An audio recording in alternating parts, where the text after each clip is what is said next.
பிலால் ரலியானு சக்ராத் ஹால்ல மரணிக்கும் போது மரண சக்ராத்ல படுத்து இருக்கிறாங்க.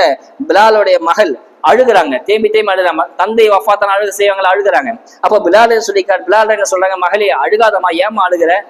நான் உன் தந்தைக்கு எந்த கஷ்டமும் இல்லை. நான் முஹம்மதன் வாஸ்காபி கதன் தல்கி, நான் நாளைக்கு போய் என்னுடைய நாயகம் சலாசம் அவங்களையும் அவங்க தோழர்களும் பார்க்க போறேன்னு சொல்லி சந்தோஷமா மரணத்தை தழுறாங்க. பிலால் ரலியல்லாஹு சொன்னா எந்த அளவுக்கு சலாசம் மேல பாசம் வச்சிருப்பாங்க. முஆவியா ரலியல்லாஹு மிக ஃபேமஸான சஹாபி முஆவியா ரலியல்லாஹு. அவங்க சொல்றாங்க, நான் சலாசம் நகத்தை வெட்டுறாங்க, அந்த நகத்தை ஒரு பையில போட்டு சேமிச்சு வைக்கிறாங்க.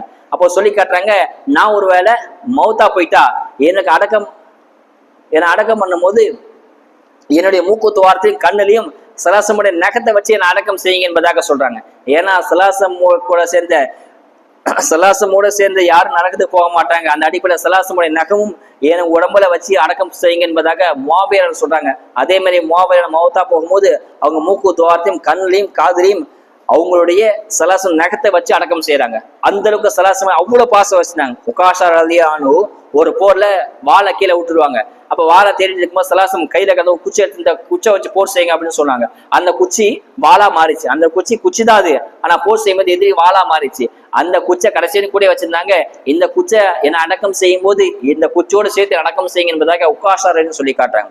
அவ்வளவு பாசம், எவ்வளவு, அதாவது எப்பெல்லாம் டைம் கிடைக்குமோ எப்பெல்லாம் சந்தர்ப்பம் கிடைக்குமோ சலாசம் அவ்வளவு பாசம் காட்டி ஒவ்வொரு அணுவா சலாசம் ரசித்து வாழ்ந்தாங்க சஹாபாக்கள். அம்ரு இப்னு ஆஸ் மிகப்பெரிய சஹாபி, உலகத்தையே சொர்க்கத்தை சுப செய்த சஹாபால அம்ரு இப்னு ஆஸ் அவங்களும் ஒருத்தர். கடையில சபையில உட்கார்ந்துருந்தாங்க.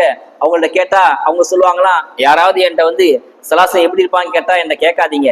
சலாசலம் முகம் எப்படி இருக்கும், கண்ணு எப்படி இருக்கும், காது எப்படி இருக்கும் என்கிட்ட கேட்டுறாதீங்க. ஏன்னா நான் இது வரைக்கும் சலாசம நிமிந்து பார்த்ததே கிடையாது என்பதாக சொல்றாங்க.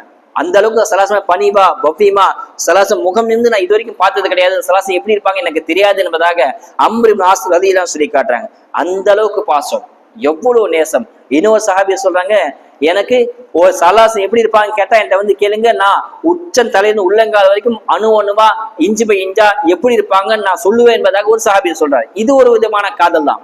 நமக்கு பிடிச்ச ஆளை, பிடிச்ச நபரை, பிடிச்ச நடிகரை, பிடிச்ச ஒரு பெண்ணை எப்படி அணுவா ரசித்து கண் கொட்டாம பார்த்துட்டு இருக்கிறோமோ உலகத்துல, அதே மாதிரி ஸல்லல்லாஹு சஹாபாக்கள் கண் கொட்டாம அசையாம சாப்பிடாம உண்ணாம தூங்காம ஒவ்வொரு நொடியும் ஸல்லல்லாஹு பார்த்து சஹாபாக்கள்